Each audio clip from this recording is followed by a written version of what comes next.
So let's talk about the staples right now. Let's talk about, first things first, YouTube. Is YouTube a good platform for you? Again, it depends. It depends on the type of content that you like to make. And I think essentially how all of these are going down, I think is a good way to describe it, is that there is essentially a few different parts of the equation when you're thinking about each individual platform.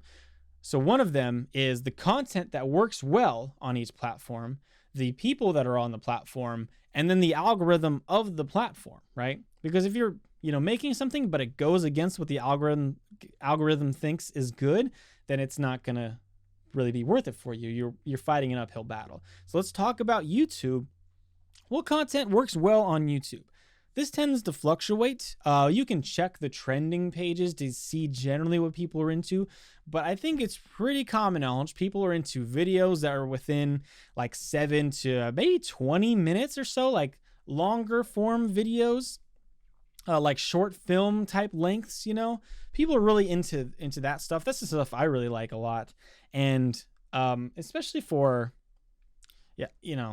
like people who are actually making content for YouTube, not necessarily like music videos.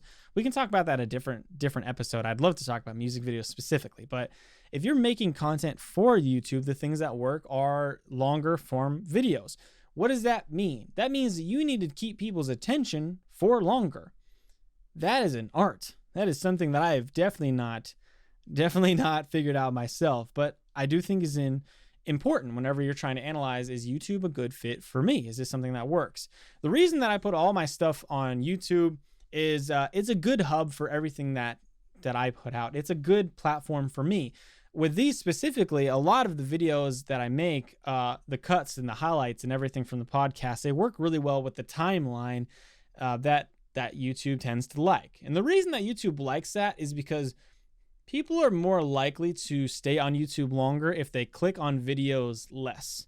There are lots of times where, especially at the end of the day, you're kind of just done. You're just tired. You're zoning out. You'll go on YouTube and you'll watch video after video, right? Short video, long video, whatever. It doesn't matter. But normally when you're going on a video or going on YouTube, you're looking for a solution to a problem, or you're trying to be entertained in some sort of way. When you go on there, you're really looking for one video that fits exactly what you're looking for. And especially if you're trying to like solve a problem, whether that's a how-to or, just an understanding of like a concept or whatever video you want to watch. If it's in that kind of realm where you're trying to learn about something specifically, you need a specific video that works exactly for you. If that is a longer video and it takes you longer to be able to understand exactly what it is and how to perform it or how to understand it necessarily, then you're going to be on the platform for longer, right? Which means that that specific, the video is going to keep you on YouTube longer and is then going to feed into the algorithm and say, hey, people have been on this video for a while. It obviously is important. It's what people want. So let's put it out to more people and see what happens, right?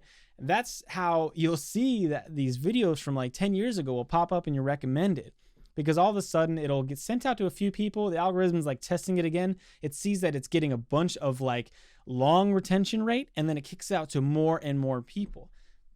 And again, I went from the content to the algorithm itself because they're very much intertwined. The algorithm wants something specifically from these videos. It just wants them to be keeping people engaged for longer.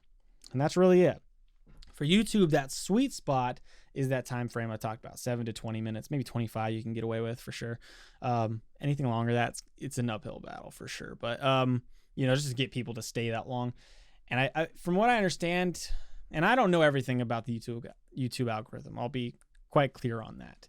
But, from what I understand, I believe it counterbalances the percentage of video watched and also the viewing time and determines whether something is more important or not, and whether it should get kicked out to more and more people. And then the last thing for the platform is what kind of people are on that. YouTube is really interesting because it, in my opinion, holds it's one of the biggest platforms on the planet, if I'm not mistaken. I don't have the actual numbers on hand or anything like that, but it is a massive platform. There's all kind of age ranges, languages, countries, all kinds of people. It's massive. And so the good part about that is it's common. And so if you, for instance, send someone a YouTube link, they see that and they're like, oh, okay, this is credible. It's just on YouTube. You know, I'm not going to get any like viruses from this, right? Which is, you know, something that we used to have to be concerned a lot more with, and still should be somewhat. But, you know, it's a trustworthy source. Everyone knows about YouTube and they use it a lot themselves. And so when you send them something or you share it, it just seems more like a trustworthy place to check out, right? Vimeo is you know, somewhat similar, but YouTube is, in my understanding, much bigger than Vimeo. Not that it's necessarily better, but I would say because of the massive amount of eyes, it is if you're having long form content, I would say that this is most likely the best place for that type of content specifically. And the cool part about it is that it's self-fulfilling. I mean, over and over again, it teaches you exactly what it wants, especially if you do like the creator studio and like the academy or whatever. Like it really wants to get your content out to people who are really interested in it. And so it will try to help you in any way that it can. And if YouTube is something you're really interested in, I would highly recommend subscribing and you know, keeping track with me, seeing exactly what I do, because sometimes I might do something that will work, and that would be really cool to show you guys that. Unfortunately, I just don't really have that type of insight to say this is exactly how you reach to the people you're specifically looking at. Which is something else that we should talk about, is how do you take the content you're making and get it to the people who are actually interested in it? The way that you do that with YouTube is not with ads, in my opinion. I think ads for YouTube and Google are kind of stupid for musicians. They don't really make sense, and they're not as like intuitive, I would say, as like Facebook and Instagram ads. It's just hard. It's so much harder to be able to find the person who actually likes your stuff, because you're not able to target based off of what people actually like. Like I can't look for people who like the White Stripes. I can advertise people who like music, and that's it. So it's not really that helpful, to be honest with you. I can't, you know, because how many people that like my stuff like music? I would say all the people who like my stuff like music, but definitely not all the people, not even a large percentage of the people who like music like my stuff. So I'm getting out to the people who don't necessarily care, which means I'm wasting my money, which means I'm wasting my time. Anyway, ads don't really work. So the best way to get to people who enjoy your stuff is either to bring them from other platforms that you already have a nice presence on for free, you know, in that transaction, or with tags and keyword research, SEO, search engine optimization. And Google, YouTube and Google are the same thing essentially. They are the biggest search engines in the world, and they feed into each other. They specifically thrive on keywords, right?